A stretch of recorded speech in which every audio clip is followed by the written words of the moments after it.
Hello and welcome to episode 31. Can you believe it? 31 episodes of the Give My Head podcast. Thank you very much. If you hadn't been before, where have you been? Please like and subscribe underneath. I don't have much to plug this time, apart from what you've obviously already bought your tickets to Give My Head Piece Live, because it's over now. We've finished Give My Head Piece Live. We finished at the end of March, but we have one last chance to see Tim McGarry's solo show, Ridiculous, Sunday the 27th of April in the Lyric Theatre. My solo show, I did it last year. This is a one-off chance to see it. And our very special guest today is Gavin Robinson, MP. Gavin Robinson, I know you can't accept bribes, but would you like to take a leaflet to see Tim McGarry live at the Lyric Theatre? I think you're an MP, so you'll have to put that on the register of interest. If you I think it's less than £300 for this leaflet. Less than £300? I'll even be able to include the frame. I can frame it. It is so accurate. Tim McGarry, ridiculous. Exactly. See, that came from keep that. That's from my father. My father used to say that we take ourselves too seriously in this country, and we need to have a sense of our own ridiculousness, which I always agree with. Just before we, Gavin Robinson, MP, thank you very much for joining us. Gavin Robinson, leader of the Democratic Unionist Party. We have you on the show because we couldn't get Jim Allister. He's very busy. He's on Nolan. He's a busy man. He's a busy man. Actually, if Jim's watching or listening, we would like to have you on the show, Jim. We would like to. Jim's there on his own. Is he all right over there? He's doing well. Spoke to him last night on the airplane. Did you? He's in good form. Is he? He laughs at my jokes. Does he laugh at your jokes? We do a joke about him in our stage show. It said that Jim is all the MPs call him a shinner over there because he is himself alone. He is. He is himself. Do you get that joke, Gavin? You know that. I do. No. What's that? Irish language, Jack. So am I talking to Tim or am I talking to Dad? You're talking to Tim. Not Dad? No. Himself. If he's Dad, he wears a hat. Oh, he wears a hat. A woolly face, I think. Yeah. I remember Ma ironing it for you. That's right. Yeah. Oh, that's right. Well, see, one of the most disturbing things I heard about you yesterday, in fact, was that you're only 40. Is that true? You actually... God, when you say only, I used to have to ask permission to stay up late to watch your programmes. It's that's the most depressing thing ever. Seriously, Yeah. Oh God. So you're only 40. So yeah, when was Giving My Head Piece first? Well, Two Ceasefires and a Wedding was 1994. It was literally 30 years ago. 1994. 1995. It went down. 95. Two Ceasefires. I was probably 10. Right. Yeah. Were you allowed to watch it because there were bad words in it? Oh gosh, not sure. Yeah, and then tortured by that Hearts and Minds taxi rides. Oh, the taxi driver. Yeah. Where I was pleased somebody else knew what a lucky bag was. Where'd you get your license? A lucky bag. A lucky bag. Yeah, that was that was going back a bit. That was going back a years bit ago as well. Yeah. So you're 40. How did you get into politics, and what was it? Watching Give My Head Piece made you decide I need to do something about this country? No, it wasn't. I was visiting my uncle who lives in New York. He's a Belfast man, but he left at a young age and has lived in New York all his life. And it was Easter, 1998, and I was in this amazing metropolis of New York, and high-rise buildings, yellow taxis, everything was class. Yeah. And a world away from Northern Ireland, and then Belfast came on the news. All right. And that just sparked an interest, which is a bit nerdy, I suppose. But when I came back, I wanted to find out a bit more about it. So I wrote to... So was that the Good Friday Agreement happening? Good Friday Agreement. What age were you? Yeah. I was 13. 13? Yeah. And 13? I couldn't work out why home was news in New York. Yeah. And then my uncle's friends started asking about it. My uncle had a lot of opinions about it, and that was fine. But when I came back, I wrote off to all the parties, find out what their position was. It became like an English project. I have my letters back from John Hume and from Ian Paisley and from David Trimble at the time and Bob McCartney and all the rest. And that sparked the interest. Dinner's not right back there? I didn't write to them. I was 13. I could only afford so many stamps, Tim. But you wrote to John Hume? I did. I did. Right Yeah. Well, somebody did. He signed it. Somebody signed it. So you've no political background in your family? Nothing like... Not direct. No, I come from a very... DP, I come from a very cross-community family. My dad worked in First Trust. My mum was Ulster Bank. But no... Bankers? Yeah, a lot of bankers. Right. But there was no politics in the direct family. My uncle that I mentioned lives in New York. He worked for Stanley McMaster, who was an MP back in the late 50s, early 60s. Did his work experience with him before he went to university and so on. But that's about it. Stanley McMaster, was he also unionist? Was he? Well, you'd know sure, that. they all were in those days. I know. Well, there were a few Labour ones in those days. There were. There were a few Labour. Well, it depends what the MP was. It Westminster or was it Stormont. I think Stormont. Aye.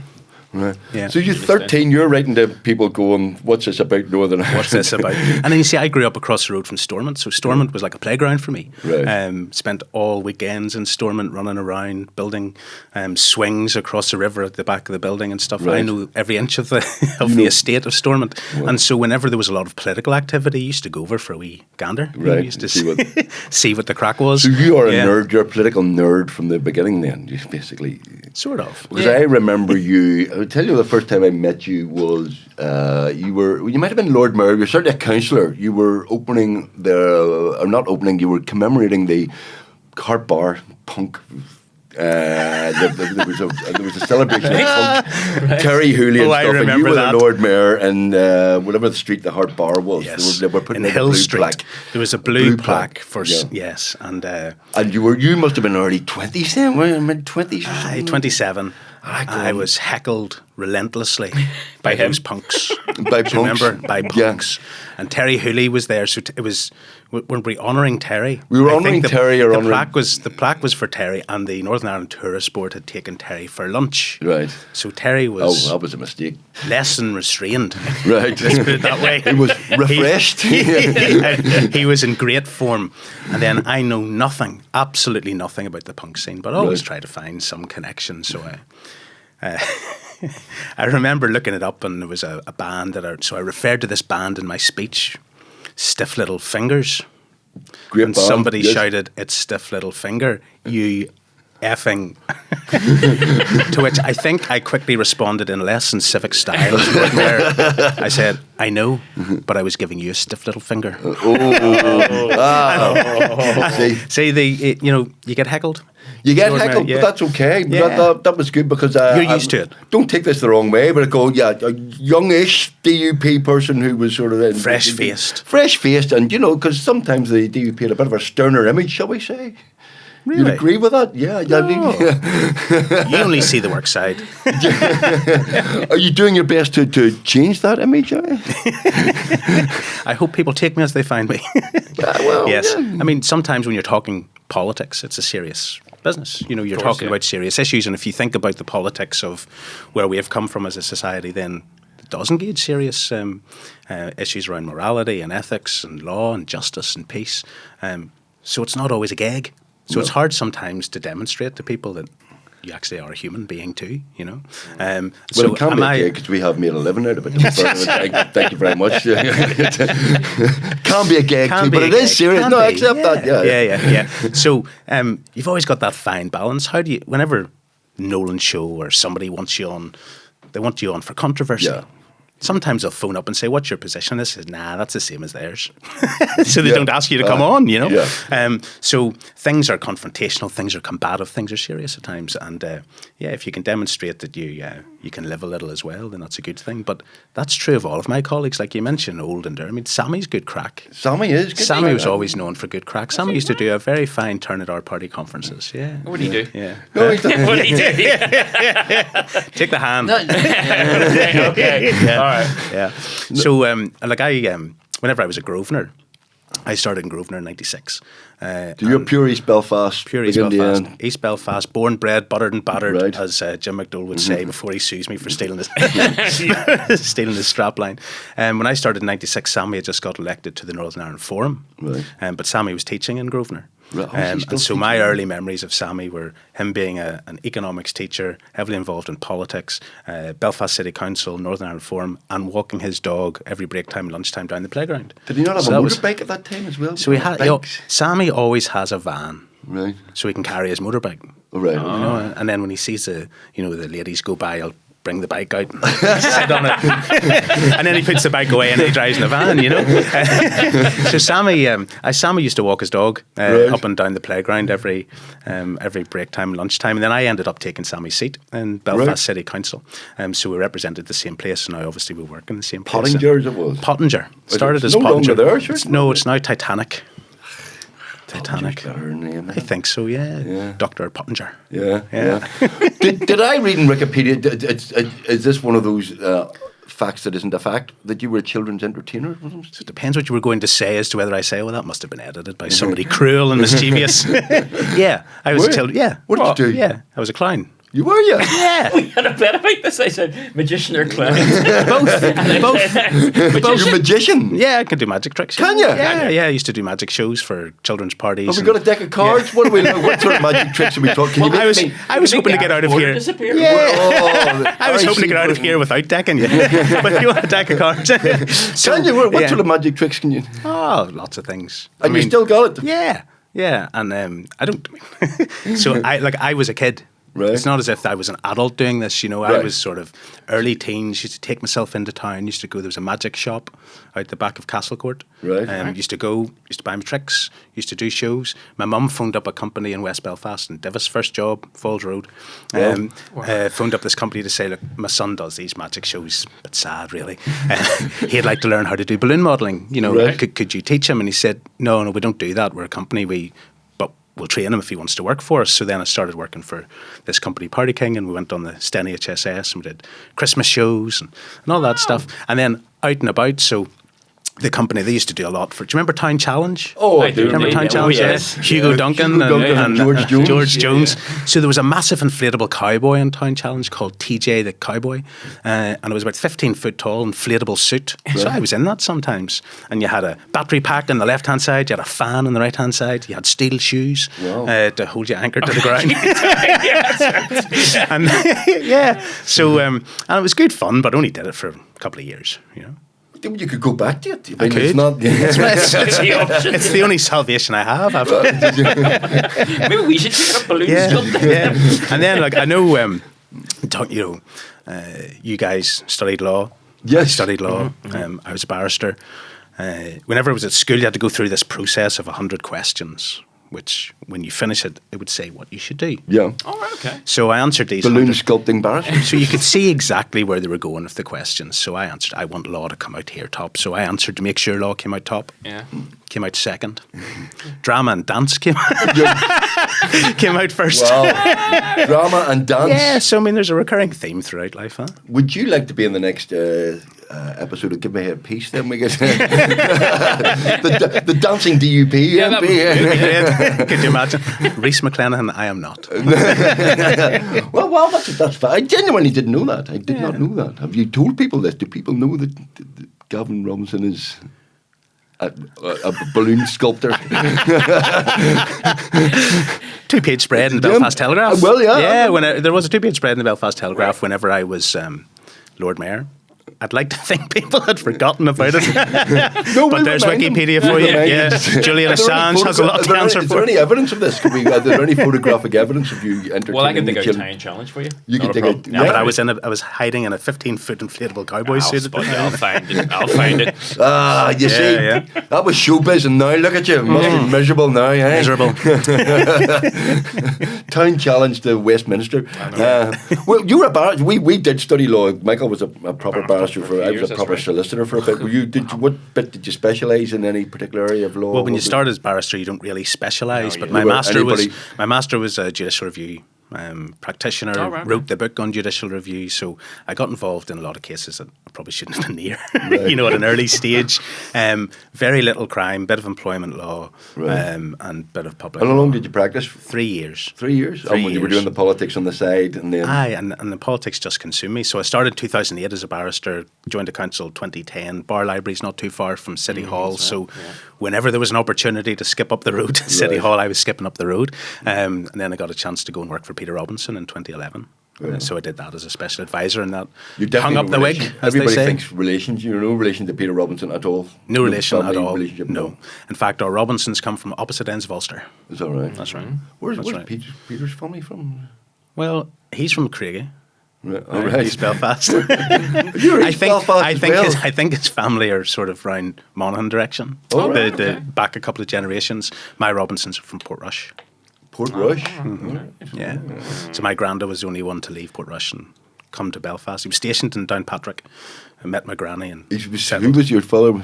Your grandfather? my grandfather. Was Yeah. stationed in. Downpatrick. Met my granny and settled in Belfast. All right. Yeah. stationed as what? As a Not UC man. Oh, you're RUC man. Yeah, Oh, wow. yeah, Okay.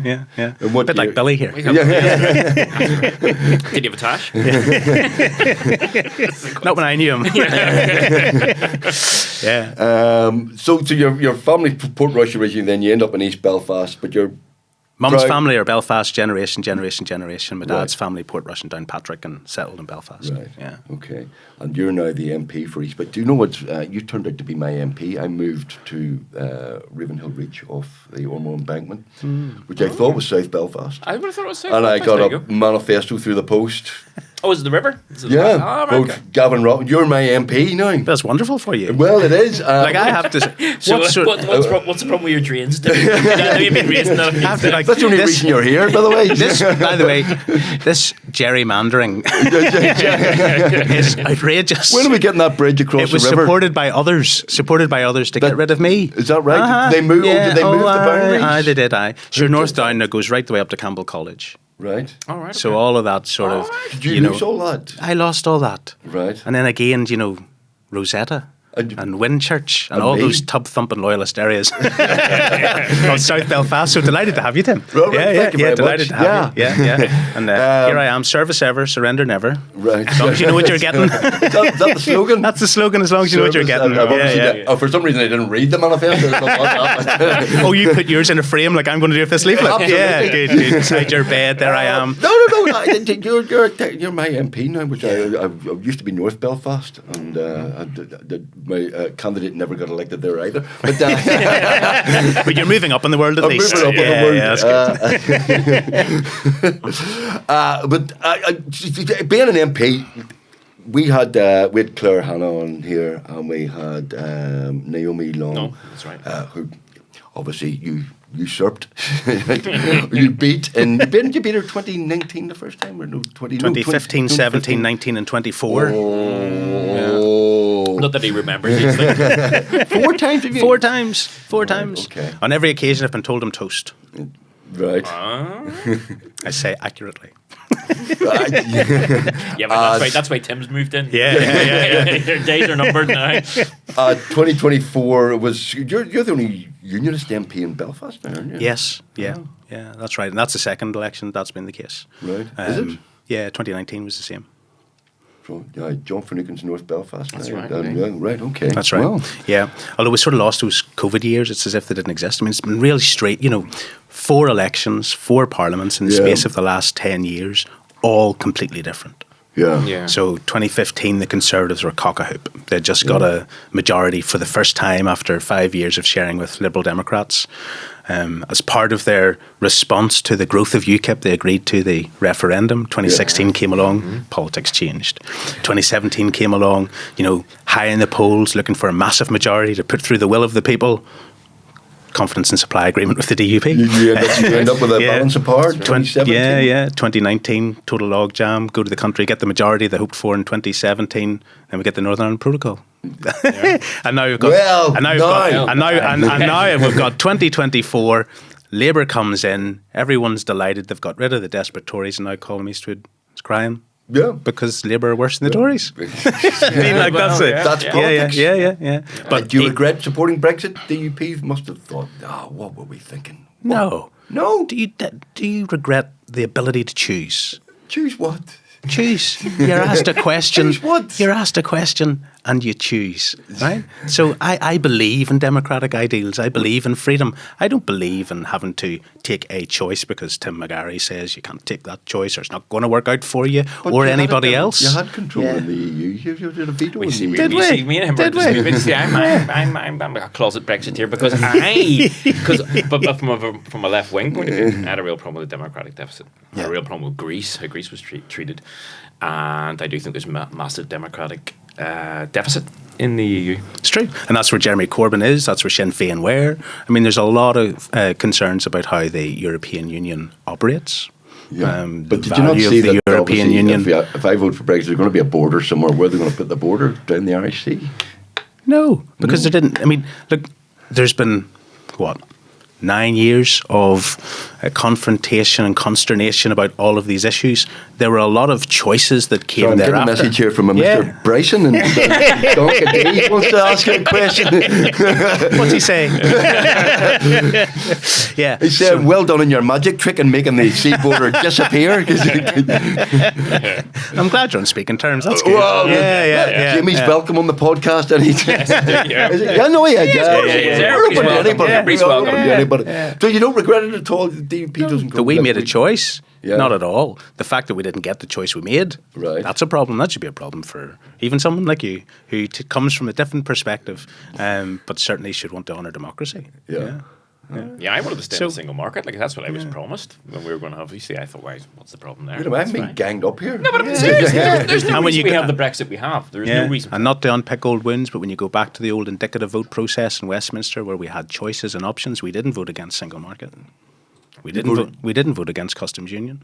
And why did we not do that? Because it was a solution for the entirety of the United Kingdom. That's right. And it was a solution that could have worked. So Tim, I hear a lot. Did you not get the memo? Sorry about this. broad cop. So I know how people try to characterise us. Yeah. But sometimes, if you just... I believe in democracy. Well, you see, I do a history show with a guy called David Hume of the Orange. You do. Forum. He ghosted me Lovely recently. Guy. What? Ghosted me recently. He ghosted you? I will get to that later.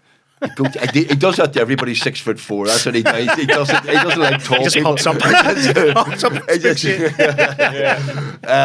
And there's a brand new series starting, by the way. There is on the 28th of March.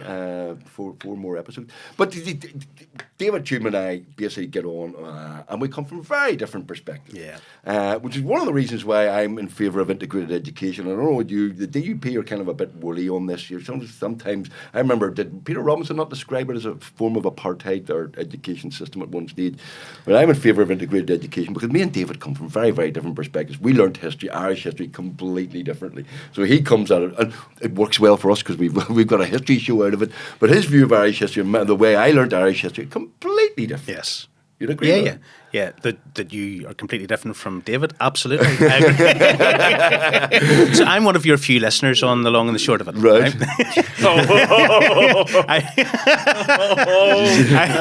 I enjoy. It's a very popular radio show. Even I love you know that Jim Allister's a fan. No. I mean, it's great. David's a great fella too. Like I do enjoy it. I text him. Yeah. 3 or 4 weeks ago to get him to do a Lions Roar podcast on St. Patrick. Oh, yes. Yeah. Not even opened. No. Couldn't tell you if it's the right number, but not even opened. And I thought he'd be great on it, and we could talk about St. Patrick as we know him, as a pre-Reformation Protestant. And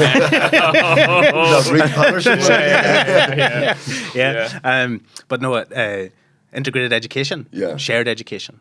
Shared education. Well, that's kind of... So no, nothing false. That's not the same thing. Nothing contrived. There's nothing contrived about integrated education. Oh, there's not? People go to the same school. Right. Gosh. So I wonder, like, where I went to school, grew up. Grosvenor? Yeah. Who are we integrating with? What do you mean who you're integrating with? You just have the school open to everybody. Which is what Grosvenor is. Well, yes. I know. I accept that the CCMS no quotas, and the Catholic no quotas, nothing manufactured. People come to school together for education. I was up in Limavady a couple of weeks ago, and Limavady High School are shared campus with St. Mary's next door. But shared is more artificial. No, it's not. I was in their politics class. I was speaking to their politics class. There were more St. Mary's uniforms in that room than there were from Limavady High School. Yeah, but you can see the difference in the uniforms. They're going to separate places, and they're getting most of the classes because the schools separately. have their own ethos. They have an ethos that the parents believe in, that they respect, but they also respect one another. Nobody's setting aside who they are to come together in this sort of false homogenous type environment. They are sharing, but respecting one another. It goes back. But you're putting up this religious ethos as something that something's more important than education itself. No. You're saying the end. Well, how does the ethos? Why is there is there a Catholic history and so there is a Catholic history and a Protestant. That's a bad example. Come on, is there Catholic chemistry and Protestant chemistry? Is there Catholic law and Protestant? That's probably a bad example. Chemistry's good. Physics is good. Chemistry, physics, French. Is there Catholic French and Protestant French? No, there's no difference. Talk about whenever I was writing off to these parties, whenever I was 13, people used to come back and they talk about respect and tolerance. respect and tolerance. And I always thought, and I've always thought, still think, tolerance, is that what we're up to? What we can put up with? Yeah. What we can tolerate, like a pain threshold? That's not respect. That's not engaging with one another. That's not understanding that somebody's completely different but have a perfectly legitimate point. Respect and tolerance has never really done it for me. And then people talk about, shared future. But there's far too many people talk of that language, and all they mean is offering people like me a future if I share their view. Well, I don't. So they need to understand that there is difference, like you and David do in your programme very well and others do in politics. The ability to recognise that you might come from a different place, but you can agree and respect that somebody might disagree. Yes, exactly. Right? So nothing, I don't want, so we're not woolly on this. If it's got to be shared, it's got to be shared properly for who individuals are, not tolerate or put up with either who you think they are or what they have to set aside because they're too embarrassed to talk about it. But in education, surely we have a segregated education system with people going to different schools, and then does it not suit people like the DUP and the Sinn Féin go, right, they're going to be our constituents 10, 15 years ago. These are going to be our constituents. It does, because every single time there was a dispute or whatever, and you went to a Catholic school, say about a controversial Marseille Drumcree, you would go to a Catholic school, and every single people would go, well, of course they shouldn't be allowed to march during Drumcree, that's mad. And you go to a Protestant school, and every single people would go, well, of course they should be allowed to march during Drumcree, because they're educated in a way that perpetuates that sectarianism. And if integrated education were to work, then those same pupils should be able to express those same views, having those same positions in the one school. But they may be open to. So I see our state school system as integrated, but not in a false or a contrived way. And I don't see how, when you have two large sectors, a third smaller sector in integrated, and even smaller fourth sector in Irish medium, and some private schools, how we're going to manage education if we just assume that the third sector is going to exponentially increase and swallow the other two. That's not a way to manage public services. That's not a way to manage people's educational aspirations either. What you want is to get those two big blocks to share. Yeah, but one big block is cheaper than four big. Is it? Yeah, well, we've got four now. I mean, look at teacher education. Yeah, exactly. So teacher education, teacher training. There's no reticence on our part. Close St Mary's separately. Yeah. Close St Mary's. There's no need. Well, I agree with that. But you're not fair, because everyone can be educated at Queen's. Everyone can be educated at Stranmillis. Everyone can be educated at the Open University. We don't need another separate and distinct sector educated at St Mary's. Right? Well, I agree with that. I agree. Yeah. Good. But I take it one step further. But the state don't educate your teachers separately. Don't educate your children the state separately. Sector. Remember, I went to Grosvenor. Nobody asked you where you came from or who you were, what God you worshipped. Yes, but the state sector, the history of the state sector is effectively a Protestant sector. Always has been. No, it's not. It's not. I can take you, even in East Belfast, I'll take Michael, help him with the history here. the Education Act of 1925 I'll take you to schools where you've got 25, 30% other, 25, 30% Catholic in schools in East Belfast. Yeah, don't know that. It's happening by osmosis in a lot of places. Well, I think it's not contrived. It's not false. It's not forced. And it's not going to have a clash between one growing sector and two established sectors in state and CCMS, right? How long is it going to take for one in osmosis to consume the other two?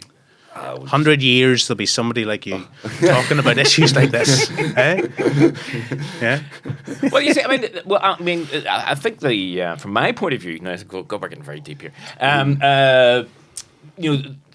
It seems to me that the bigger culprit is now. I don't think it was then, but I think now the bigger culprit is the Catholic Church, because I do think if you go to a Protestant grammar school, there is a massive, much bigger contingent of Catholics in the world when I went. I mean, that it's a very, very different perspective than it was when I went there. There was maybe 2 Catholics in my grammar school. Now that's about 25. You should say 30%. That's not reflected in Catholic schools at all. I mean, that just doesn't happen. That doesn't happen. It doesn't happen to the same extent. But even then, it is happening slightly around the edges with a lot of the newcomers and stuff like that. I accept that. This is a nice dynamic where he accepts the points that I make through you. That's good, Tim. So next time you ask me...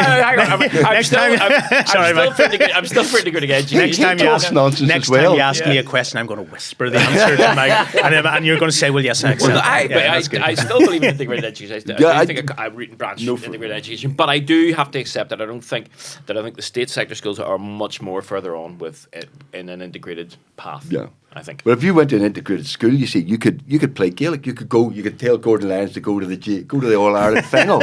You could tell him to go and see the GA. I remember doing the throw-in. I did the throw-in at Casement Park. Did you? Did you? Aye. Listen, here's a good. It was start. open then. See, Gordon Lyons. All right, obviously, Gordon Lyons and you say to the GA, give us 200 tickets for the All Ireland final, right? And you and Gordon go and sell 190. You'll make a fortune. I swear to God, you would make a fortune. Maybe win some support as well. Because the All Ireland tickets are like gold dust. And you could go with it. So I did the throw-in at Casement Park when it was open. I was welcomed with open arms. Yeah. Sure, it was great. Yeah. Good. So can you rebuild Casement Park for us? Did you do that? It was fine when I left. I'm not responsible for these things. Why did No. it actually stop? Was it because did they think they were going to get building, or did they just why did they just not continue with I it? don't know. I'm a soccer fan more than a GAA Yeah, well, fan, to be honest with you. Good I'm not man. sure how Who do what you happened. support? Cliftonville. There's no help for you. Cliftonville and the Leeds. Let's not talk about the Why last not? couple of What's it? weeks. Yeah. Oh, you're a Glentoran fan. I'm an East Belfast man. Yeah, happily Glentoran. Yeah. And Harlan Wolf Welders. Oh, well, with the Welders, good team. Good team, the Welders good. They've got a good stadium. Yeah. Better than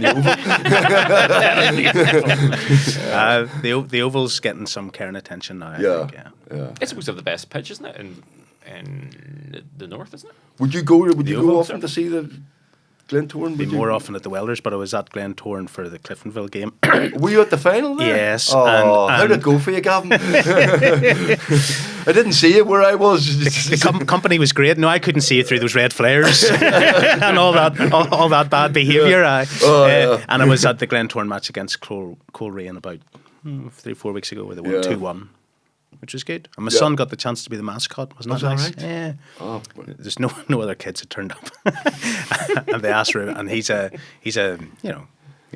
my son. Yeah. So he's a big lad. Right. He's nearly as big as some of the players. Is he Walking along, shaking hands. I felt sorry for him. He was as pleased as punch. What position are you playing, son? Centre forward. Looking down. Is he a big lad like you? Oh, he's a big lad, but he's 11, so he's not. He's 11? He's bigger than his granny. He's nearly as big as his mum. Oh, so, wow. Yeah. Class. But I just think he was walking along, shaking hands and looking down on all the players. He's going to the big school. You could send him to a good Catholic school. I'd put in a word for you if you want. Send him to Somalicus if you want. I'd put in a word for you. Thank you very much. But are you a sports fan? How do you relax and unwind besides going to the Privy Council and going to chatting to Jim Alistair on the plane home? What is? So I enjoy rugby. So the last couple of months has been Six Nations. I love rugby. I don't get rugby. Yeah, I used to be second row until it was too heavy to lift. Right. And then I was moved into the front row. Right. Yeah, no, I love rugby. Yeah, so I enjoy that. You played? I played. Just at school now, not very well. I was a very successful water boy. But I enjoy I enjoyed rugby, and I enjoy still watching it. So the last couple of months, it's been Saturdays. Did you get down to Sundays Dublin to watch watching. it? Did you? I went to Murrayfield. Right. And I went to Cardiff. Right. Is there something wrong with Dublin? Do you not like Dublin? All boils down to ticket availability. You said you have no influence for the IRFU. Well, they haven't offered me a ticket. Really? No, not the way you have offered me. See, I've ridiculous. Yeah. Did I say they were free? By the way, I just said they were available. Like half price for you, Gov. No, seriously, you can't get tickets for the IRFU. You have to go through a ballot through clubs that you're a Right. member of. So we have a connection with the Civil Service Rugby Club, and Right. you go in the ballot. But yeah, I got tickets for Murrayfield and for Cardiff. Great weekends, great victories. Murrayfield's great. Good fun. Great. Murrayfield's great, but Cardiff was better. Was that right? Aye. So Cardiff this year, they had the roof closed. You went in, the atmosphere was amazing when we arrived. The Welsh male voice choir was singing Bread of Heaven. Oh, wow. The whole atmosphere was class. It was really good. Right. And they won. Did they? I don't Yes. genuinely like The See when they all fall down. Ireland's success started to tail off It did. It as was- I yeah. stopped attending the matches. It's a bit like, what- there's news today about, happiness. Yes. The happiest place. Yeah. Like when I was Finland. Lord Mayor of Belfast, Belfast was the happiest place in the UK. Is that right? Yeah, and I'm still waiting for the PhD on the causal link, but but happiest place in the UK. Yeah. It's causation and coincidence, is that? That's it. Yeah. Can't remember the exact formula, but I'm sure it's to do with you anyway. Yeah. I always wanted to ask, what does a Privy Councillor do? What is a Privy Councillor? I should know this because I did study law. You did study law, like Tim. You should know that. But yeah. you are a Privy Councillor. Yes. What is a Privy? I suppose back in the legal terms, the Privy Council was the House of Lords as the upper appellate court for Commonwealth countries. So there was a judicial branch, just as there was a judicial branch to the House of Lords. But the Privy Council is a group of senior parliamentarians, all secretaries of state, and senior figures, judicial as well, who advise the king. Right. Now, Advise the king. Advise the king. About what? Constitutional matters, legal matters. So, whenever law is passed by Parliament, it's then signed into law by the king. But those responsible for that law will have to go to the king and explain it. And Can you stop a law going through, or can you? I can't. I try my Well, the best. Privy I try. 10 years as an MP, I try my best to stop. Well, could the stop Privy laws going Council through. effectively stop a law? Can they? I mean, no. No. It's much more ceremonial now. Right. It also it allows you to receive information on Privy Council terms, which means confidential secret cannot be shared. Right. So that's one of the most. Is that good? That's Is that brilliant. good? You want to hear what they say about you? You see, what I would like to be an MP because it seems like great crack. Yeah. It does. I mean, It does, genuinely actually. seems It like does, great yeah. crack. You get a couple of days in London, right? Pay's not bad. Yeah. You've been a Northern Ireland MP as well. Now, you didn't go to St Patrick's Day this year, but they all get to fly off to Washington. No, I went to Downpatrick. You went to I was in Downpatrick? Down Cathedral. I was honouring the patron saint, as Were I you? said to you. Yeah, the pre-Reformation prod. I was. I was in Down Cathedral. Yeah, I went to Dundrum. I laid a wreath. Did you? I went to Dundrum to see the Norman Castle at Dundrum on St Patrick's Day. A very good Norman good. Castle to see. How the Brits I had- invaded Ireland in 1169, as you know. And I had within this- 8 years, they were building castles and stealing land off the native I Catholics. had to sit and look, I had to sit and look at your bake all day on the TV as we were editing that for your program. Editing that program. Yeah, Sorry about yeah. that. So it was great. Thanks. Because you didn't. So have you been to? Have you met Trump? Have you? No, I haven't. You No, haven't? I haven't met Trump. I Are met, you looking forward to it? I met Barack Obama. Did you? I met Joe Biden. Right. Yeah. How was folks Joe? over the How were they? years. Were they all right? Sleepy. Sleep. Was he as sleepy as he? Sleepy. Yeah, not as sleepy as he became, but he was sleepy. So this is over a decade ago, Yeah. and I was over in Washington. We had, it was good engagement, but a good opportunity for Northern Ireland. Yeah. Super opportunity because people are genuinely interested and they care. Even sometimes when I go buck daft because they get it totally wrong, this skewed view of history and skewed view of the troubles. But actually, it's a good opportunity for us. And the number of businesses that go over and community groups and voluntary organisations that go over because they get a hearing and they get results. Yeah. Economic envoys, investment in Northern Ireland, and care and maintenance for some of our woes. And is that, It's all very good. Is that just why is there such a hangover? Why is there why do we have such influence over there? I mean, even with Trump, who doesn't care about anybody or anything apart from himself, apparently, still has this notion that Ireland is important. And You heard him a couple of weeks before the St Patrick's Day events in Washington, where he was signing a proclamation for the whole month of March was to be Ireland Month or whatever, and he recognised that the Irish Americans voted in large part for him. Yeah. And, they still make up, it's less now, but 15-20% of the population of the US, like that Irish And it really, lobby. really matters, yeah. You think that still has a big influence? But it still has an influence, Yeah. and maybe because he comes from the East Coast, and know the New Yorkers and so on. Like my uncle would not be an Irish American, but he's in New York. right, yeah. yeah. He's a New York resident with a vote. But it's still important for them. But it seems to be there are fewer folks in Congress, but then it's reflective of the fact that we're more settled now. We're in a better place now.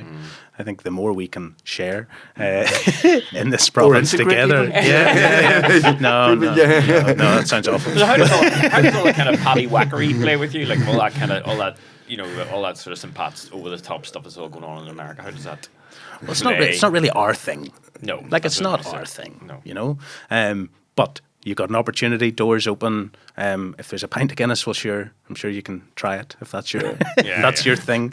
Yeah. But how does it play? Like there's an opportunity for us to go and sell Northern Ireland.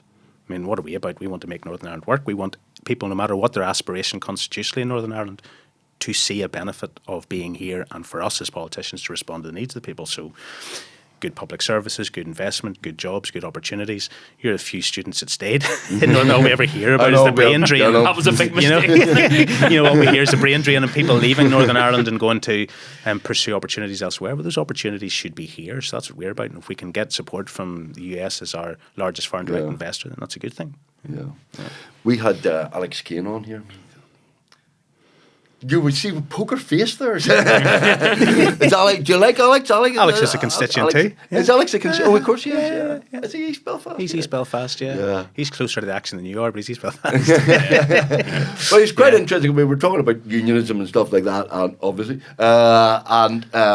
Do you take the view that kind of unionism should be a bit more chilled and a bit more relaxed? Because unionism kind of, particularly in the past, the DUP, were very and kind of aggressively pro-union rather than just going, it's going to be all right, don't worry about it. Take it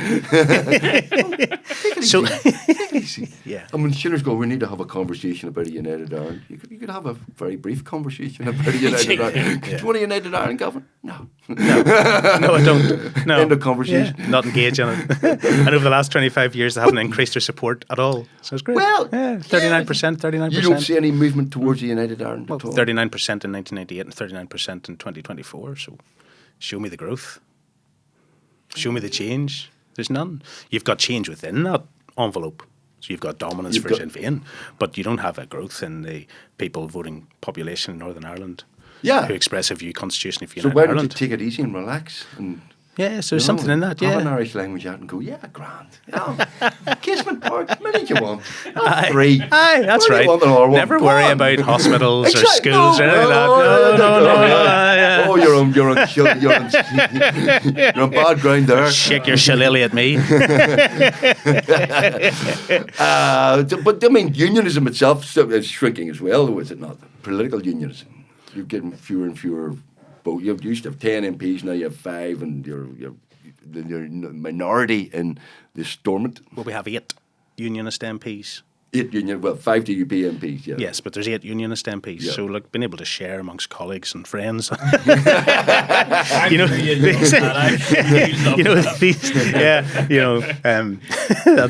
the way of the world. But I'm positive about my unionism. I am positive about my unionism. I'm positive about the future that we have. I don't get defeatist. Right. I won't shirk from challenges either, as I'm sure you could well imagine. But I'm positive about our future. Positive about what we can do. This sort of, this idea that after the 2022 election and the first nationalist first minister in a joint office where their powers are exactly the same and they can't do one thing without the other agreeing, that seems to get forgotten about. That was a momentary election in 2022. I have a job of work to build, to change just the character of the party, the dynamic of the party. You look at our party today, total generational shift. Total generational shift. I mean, you joke about my age. The vast majority of our MLAs are on the right side of 50. Say right side because we're focused on the future, Tim. We're not harking back to the past. I'm that's what I'm saying. And we have a stake in Northern Ireland and we want to see it succeed and we want to share that with everybody. Not integrate that with everybody, share it with everybody. Of being very negative, and I think that you're shifting that slightly, aren't you? It's a response to the experience, but it's a response to the experience we have. So the pressures in society aren't what they were. They're not today what they were 30 years ago. Nobody was trying to shoot me to get their constitutional choice. Right? They're now sort of bought into this democratic thing, this political thing. It's good. It's good. It's progress. So there's less pressure in society. Right. Less pressure. So what do I want? I want people in Northern Ireland, irrespective of their view, to be able to have their say, feel it matters, and shape their own future in Northern Ireland. Yeah. Right? And then they'll be settled. People will be settled. People are settled. So the ability for people to leave the unionist fold and vote for other in the interim period, outside of the context of a border poll and so on, that shouldn't cause undue alarm. That doesn't mean I'm not going to fight for every vote and sell our vision. But over the last, I've been leader for almost a year now, bring our colleagues together, inject positivity, growth for 2027. That's the plan. Would a United Ireland not be great though. You'd get tickets to the IRFU. It would be. You would be not just 5 MPs in Westminster. You'd be a third of the Doyle. You could be head of the opposition in the Doyle. You'd have a. It would. I see no redeeming features whatsoever. No redeeming features. No redeeming. None. One. What? One. Go. They're comedians. Neil Delamere's very good. Aye. See what he did there. He prepared that. But their Tato, rubbish. Well, Yeah, their Cadbury's, rubbish. well, Their RK juice compared to Maine, rubbish. Their Barry's tea no, grown no, in no. India, rubbish compared to the Thompson's tea grown in India sold in East Belfast, right? football special. Football special. And McDade's from Thompson, that's Ulster. Is it McDade's? McDade's football special, that's Ulster. Is that That's 6 Donegal. counties, though? No, it's Donegal. Oh, you're claiming Donegal now, are you? Oh, you're sure about the Boundary Commission? Dan, the producers, listen. No, No, don't. you're bored. We'll start with the Boundary Commission. McDade's is all right when you're on holiday overseas and abroad. So no chance whatsoever you go, come on, what's so bad? Some interesting folks down there now, like Frank Fahan, I don't know if you know him, he was a senator, he's now a TD. Very, very keen on Ireland rejoining the Commonwealth. Right, yeah. Good idea. Well, Good idea. I think they should. Ireland and the Commonwealth. Yeah. Yeah, that would be all right. No. wouldn't it? No, just join the Commonwealth. I didn't add. No, you might have added the other. I'm not adding Right, a bit. okay. No. Now, Frank might too, but I'm just seizing on the positives. See, we want to be okay. positive. All right. So if he wants to join the Commonwealth, he's very welcome. Very welcome. And I see some of those boys in Westminster more often than they're in the Dáil. Do you? Aye, they love it. They love it. They love the UK. They love coming over to London. They love all the trappings and the finery of Britain. Oh, it's brilliant. Do you see the Shinners much in Westminster? They always have a token presence. A token presence. Token presence. They must have a wee rota. They have a Right. Brit rota or something. They have a rota.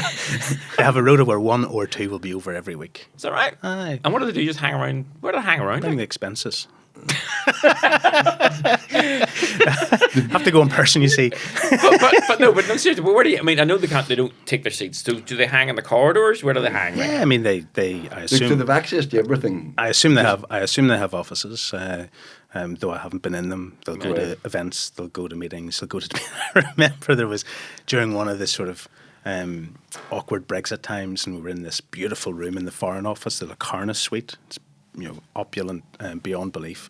And Liz Truss. Remember her? Oh, she was the genius. foreign secretary at the time, and somebody asked a question like, "Well, what's happening with this negotiation with the European Union?" And said, "We'll have to ask the unionists here."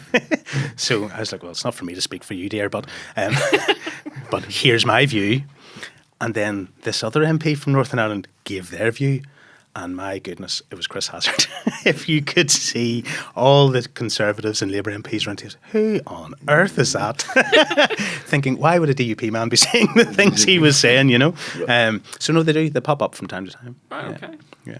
So they're allowed to. They can't go to committees or anything, can No. they? No, they can sit in the audience if they And like. it's just take the oath still, isn't it? It's the oath. I know, and you asked Claire about this, and Yeah, you can well, Claire work. was very You can work your way through it. Yes. Right. So Claire works her way through it. Jeremy Corbyn works his way through it. There are people who are not monarchists, Eamon but are De Valera did it in 1932. but are Wait, prepared to wait. represent their constituents Yeah. in our parliament.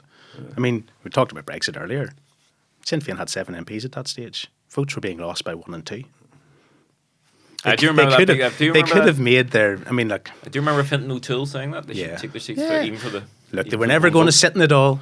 They were never going to sit in Stormont. Are They're your- never going to sit in Westminster. Just watch this space. They do an awful lot now. Are Even the your King. relations with them cordial? I mean, you were telling us earlier you were over with Peter Robinson years ago in Westminster with Martin McGuinness and stuff. Are your relations cordial with Shinners generally? Cordial. Cordial. Orange cordial. Cordial. Yeah. Orange cordial. Cordial a cara. Yes. I mean, look, we have a job of work to do.